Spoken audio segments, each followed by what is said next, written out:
In this video, I'm going to share with you the 6 simple hacks to remember everything you read.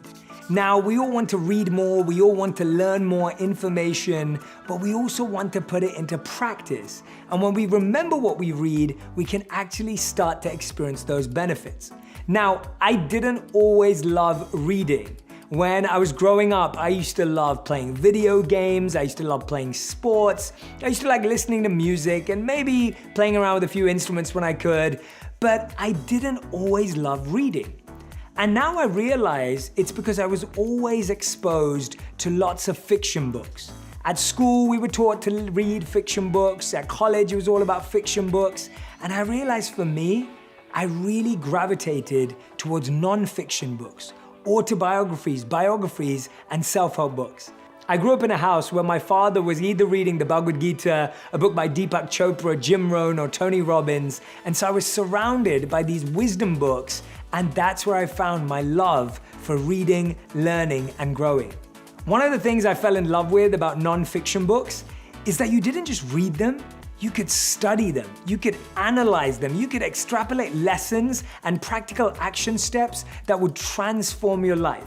And I really feel that I've been a student of these books for over the last 16 to 18 years of my life, and they have made a huge difference. Today, I'm going to walk you through 3 of my favorite books and my 6 simple hacks to remember everything you read, put it into practice, and you'll see the benefits. I recall the time I first started taking notes. I'd carry Post-it notes with me everywhere. I'd be sticking them up wherever I go. I would write notes, repeat them, read them, remember them, so that I could constantly refocus my mind onto what mattered most.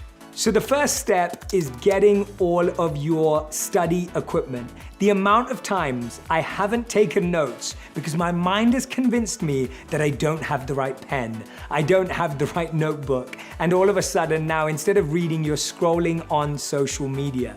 I really believe that having the perfect notepad with beautiful thick paper so that it can really be something that you can hold on to, think about, scribble over. I love using my stack of Sharpies. You can get them in all the different colors if that's what you need. And of course, you need your trusted Post-it notes. The second thing you need to do is download Blinkist. The reason I say this is that this is an app that I've been using for quite some time now.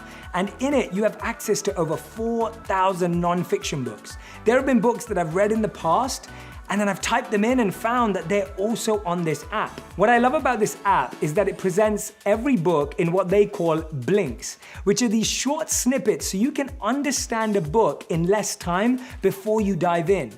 You can understand the key ideologies and principles and ideas before you go deep. The reason why this is so useful is that when you're reading a book, it can often feel like a journey and you may get lost on a page. Blinkist allows you to feel like you have a map that's guiding you through the book, especially if you're like me and you want to study and apply these principles.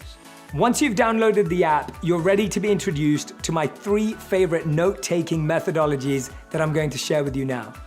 So here is a traditional mind map. I'm writing the name of the book right in the middle of the page, big, bold, exciting.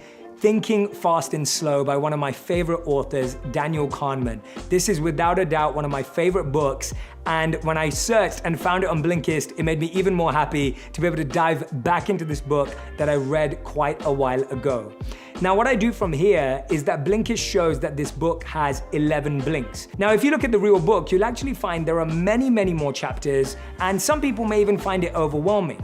So using the blinks, all you want to do is draw a line outwards and write down the titles or the themes of each of the blinks. Read the blinks, it will only take a couple of minutes, and then write down the title. So as you can see here, we have laziness, autopilot, snap judgments, heuristics, statistics, past imperfect, chances, not robots, mind over matter, gut feeling, and false images. Now, when I'm reading through the book, and I'm spotting these themes, I'm then starting to write notes underneath them so that I'm actually adding and enhancing my knowledge of that key area inside the book. So before, when you'd have to try and find the key areas, Blinkist is making it easy for you to know which ones are the ones to focus on, and now you're just extending your knowledge of laziness. You're understanding more about the two systems that Daniel Kahneman presents. That's going to help you remember what you've read, because you can go back to this mind map at any time and find the theme and the point that stood out to you most about that area. My second favorite note-taking methodology to help you remember everything you read is called the 3 Ps model. It's person, principle, and practical application. I absolutely love reading biographies and autobiographies. One of my favorite biographies is by Walter Isaacson, and it's Steve Jobs' biography. If you haven't read it, you have to go and check it out. And again, when I typed it on Blinkist, I was so happy to see that there's such an incredible breakdown of one of my favorite books. The 3 Ps methodology is fantastic for biographies and autobiographies because it helps you learn from people. I think it's so important to learn from the lives of people that inspire us, the people that we admire, the people that we're intrigued by, because guess what? At one point, you're going to fail just like them, and then you can think about what they did. At one point, you're going to have things happen to you that you didn't plan for, and you'll need to know how to deal with uncertainty and discomfort just like they did. So in this methodology, what you want to write down first is the person who's being affected. Blinkist does a great job with biographies by introducing you to the stories inside the sections and chapters that really stand out. As you can see here, I picked out one of the main sections where a handyman father and a prankster best friend actually introduced Steve Jobs to what becomes one of the biggest parts of his careers. I then go on to track the principle. What is the principle I can learn from this? That's the question I ask myself, and I realized that the principle I can learn is you can learn from anyone and everyone. That anyone in your life, whether it's someone you expect to learn from or whether it's someone that's least expected to learn from, there is still some wisdom within them. I then ask myself, how can I turn this into a practical step that I can actually live by? So I ask myself the question, who in your circle could you learn from that you're not learning from yet? Who have I not approached? Who have I forgotten about? Who do my parents know? Who do my friends know that would be really curious to understand more deeply? On the second line, you can see how I focused in on one of my favorite parts of Steve Jobs' journey, which is his spiritual seeking path. Now, when you read the book, you'll hear some amazing stories about his interactions with monasteries, interactions with spiritual people. And so I thought this is a really important point that I'd like to highlight. So the person he's connecting with is spiritual people. The second area is the principle that I learned from this. And this is truly something I've learned from studying the lives of Steve Jobs, that he was able to bring together spirituality and strategy. He was able to bring together these seemingly opposite areas and paradoxical elements to actually create an impact. He brought together art and engineering. He brought together calligraphy and computers. Who would have ever thought that those two things belonged? So then after understanding the principle, I ask myself, what is the practical application for this? In other words, how do I actually live this? And the answer is simple.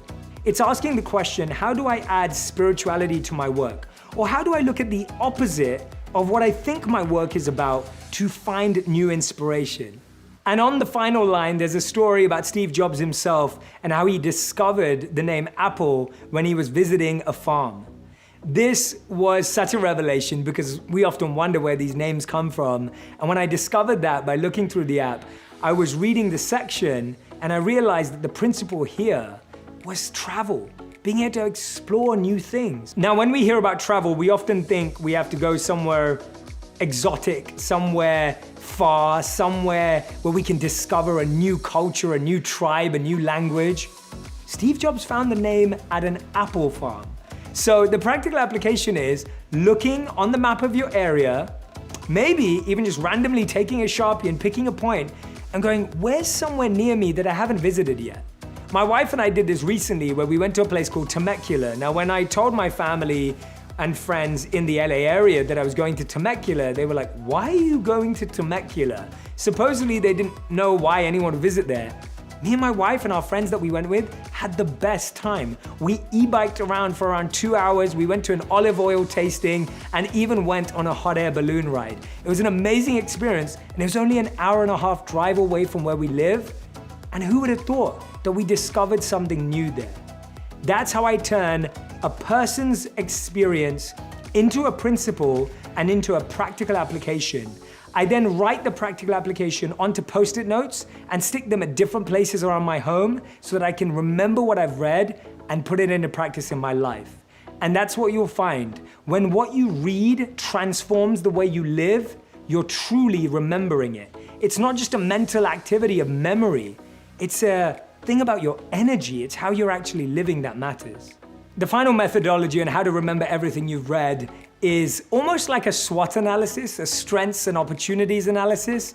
And this works best for books that have 4 key areas to look in. So I use this for a book called Wherever You Go, There You Are. It's a classic, a must read. And mindfulness and meditation are beautifully explained in this book and how they differ. What I also loved is that this book shared the opportunities of how to bring mindfulness and meditation into my life and the weaknesses or the challenges that might arise. So if you're looking at a book that's going to give you habits or tactics to use, this is a great methodology. I really hope that you're going to try out one of these 3 methodologies to help you remember everything you've read. But here's my last idea that I want to share with you. Share what you're learning. If you read something that moved you, tell a friend. If you heard something that had an impact on you, tell a friend. When you share and repeat these lessons, you remember them, and most importantly, you're reminded to live them. This video was brought to you by Blinkist.